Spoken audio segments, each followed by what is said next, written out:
پیامبر صلی الله علیه و سلم میگویند من چیزی که پس از خود برای شما میترسم این چی است؟ این فتنه زنها هست. و غرب کفار از همین خیلی خوب آگاه شدن که مردهای مسلمان ضعیفیشان در زن است. برای همین با زنها را به کوچه و بازار راهشان را باز کردن، با زنهای برهنه تمام اینترنت را پر کردن، با عکسهای زنهای برهنه تمام رکلامه ها را پر کردن. ببینید که چقدر جوانها را گمراه کردن.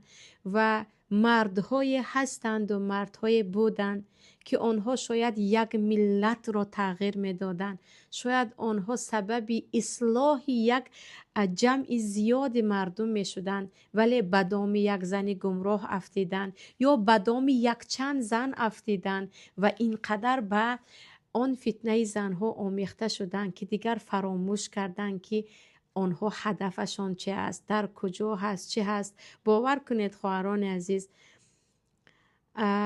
یعنی این یگان ناشکری یا گفتیم یگان تنقید نیست، حقیقت است که حقیقت تلخ باید گفته شود.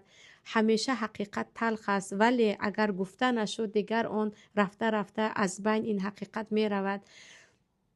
مردهایی هستند که 4 نفر اگر نشینند و یک نقشه خوبی بکشند، چقدر ظلم شاید از بین برود، چقدر عدالت پایدار بماند، ناموس چند زنها محافظت شود، چند کودک یتیم شاید با پناه شود، ولی می نشینند درباره یک زن صحبت میکنند، عکس بعضی زنها رو نشان میدهند. سبحان الله، درباره بعضی زنهای حتی برهنه و بیروح ساعت ها صحبت میکنند و حیران میمونی که آخر از دست این مردها چقدر کارهای زیاد می آید.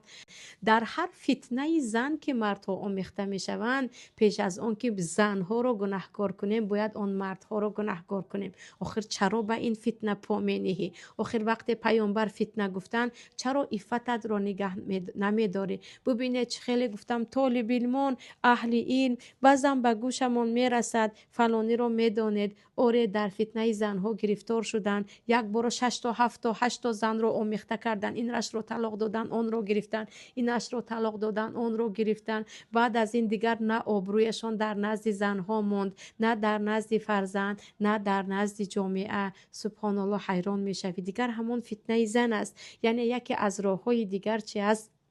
با راه زنها به مردها